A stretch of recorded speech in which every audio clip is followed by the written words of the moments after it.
Hello! What's up mga loves? This is the day, special day ng aking mama. Kaya naman naisipan kong magluto. Coffee jelly ala Pia kung tawagin. At habang gumagawa ng coffee jelly si Pia, ako naman ay nagkikiwar ng inkiwar. Hindi na dapat ako magluluto dyan dahil sa totoo lang mga loves, mas masarap magluto si mama.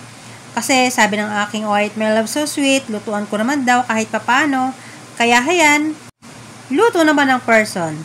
Total mahilig si mama sa sweets, kaya naisip kong ubibuy ko with yema toppings ang aking lulutuin. Wow! At habang nagluluto nga ako kung ano-anong iniisip ko para sa aking mama, naalala ko pa noong bata ako, sundalo ang gustong maging. Pero sa sobrang pagmamahal ko kay mama, sabi ko sa sarili ko, huwag na lang ako magsundalo. Kasi baka masabak ako sa, alam nyo na, baka hindi ko na makita ang mama ko. Sabi ko nga, mag-aaral ako mabuti para maiahon ko sa hirap ang mama ko. Kaso, maagang nainlabang yung lalabs, palpak na naman. Nung nabiyuda ako, sabi ko itutuloy ko ang pangarap ko para sa aking mama. Kaso, may mga anak naman ako na dapat kong sustentuhan at pag-aralin. Niyang mabigyan ko ng panggastos, hindi ko na magawa sa aking mama. Ang kinikita ko ay sakto lang sa panggastos para sa aking mga anak. At kapag nagkikita naman kami, naabutan ko siya ng 50 to 100, minsan inisip ko, bata ba? Para bigyan ng 50 pesos. Kaya nga, naisipan kong pasukin ang pagbablog. Isa si mama sa gusto kong bigyan ng maginhawang pamumuhay. Bakit? Kasi matanda na siya. Hindi ko alam kung ilang taon ko pa siya makakasama at makikita. Hindi man kami madalas magkausap at magkasama, ay naroon pa rin yung pagnanais kong maayos na buhay para sa kanya. Kung ako'y papalarin sa mundo ng pagbablog, next birthday mo ma, isang madaming handa at mas masayang kaarawan. Kaya sana alagaan mong sarili mo, huwag nang matigas ang ulo. Sundin ang payo ng doktor, madami pa tayong taon na pagsasamahan. Madami ka pang apo na alagaan, pero ma, hindi na sa akin ha. Ayoko na. Kota na ako. Sa ibang mga kapatid ko na lang. Yung 3 apo mo sa akin ay sapat na. Kaya, wag nang humirit pa. Bakit ako? At hayan ang tulay tungo sa aking tagumpay. Andito na kami sa bahay ng Llanera.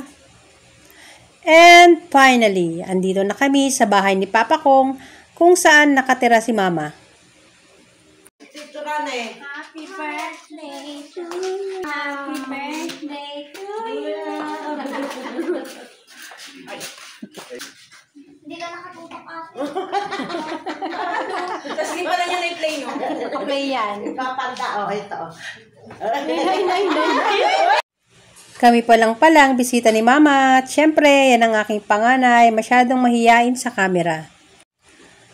At ang aking pangalawang anak at ang aking bunso, kulitan overload ang mga persons. Huwag ka, gutom ng mga yan.